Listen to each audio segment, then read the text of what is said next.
going to ask each of you, actually, and know that you've had incredible sort of highlights, I suppose, in your career so far. But Sheree, how did you start competing? You know, what led you to get into this long process and, you know, get to those amazing achievements that you've had over the years? Well, initially I used to just travel around the world with my friend. Travel around with my friends. There's a group of them here in Poihipi that all used to compete in the wool handling and the shearing. But my mum was their mentor, so I used to just travel around with them and sit in the car and hold the bags and be responsible for the keys, really. And other than that, not really interested in competing, or I was a little bit scared, to be honest, at the start. But after a year or two, I sort of got bored of sitting in the car and decided that I might have a go. But I was thinking about this too. One of the main ways that I got started was in a team competition. So years ago, I was working for Jamie and Elsa Fleming. And at the Golden Shears at that time, they had a shearing contractors team competition. So Elsa took me into being a part of that with her. And that was a great way to get started in the competitions, because it wasn't just me by myself. It was a team comp. But once I did get started in the juniors, honestly, after a little while, it just, you just start enjoying it, and then you want to keep going and going and going. So that was really my introduction, just a little bit of peer pressure from a few friends. And what about you, Tina? How did you get started?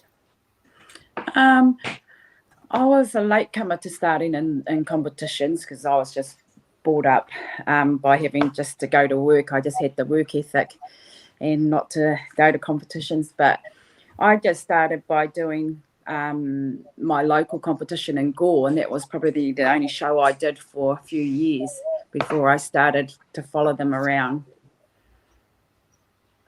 And then you got the bug, and that was you? Yep. So, Amber, I know that you definitely have the bug now, but how did you start with your career in competition? I was not keen to do the shows, because for over the 15 years I've been in the shearing sheds, I never took interest in shows.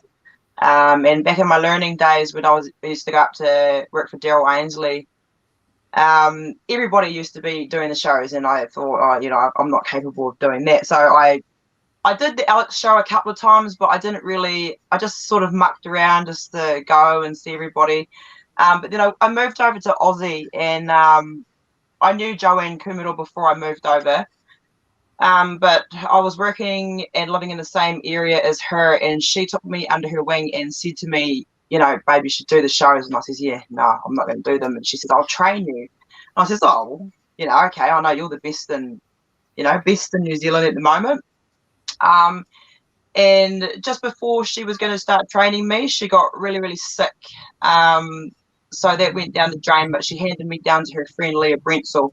And Leah took me away up to do fine wool and sort of fine-tuned me up in a place called Gora in Australia. And so she showed me, she fine-tuned me. I ended up moving back to New Zealand, and I don't really know what in me made me do it. I thought that I would just go to the show just because everybody else was, and I ended up making a final.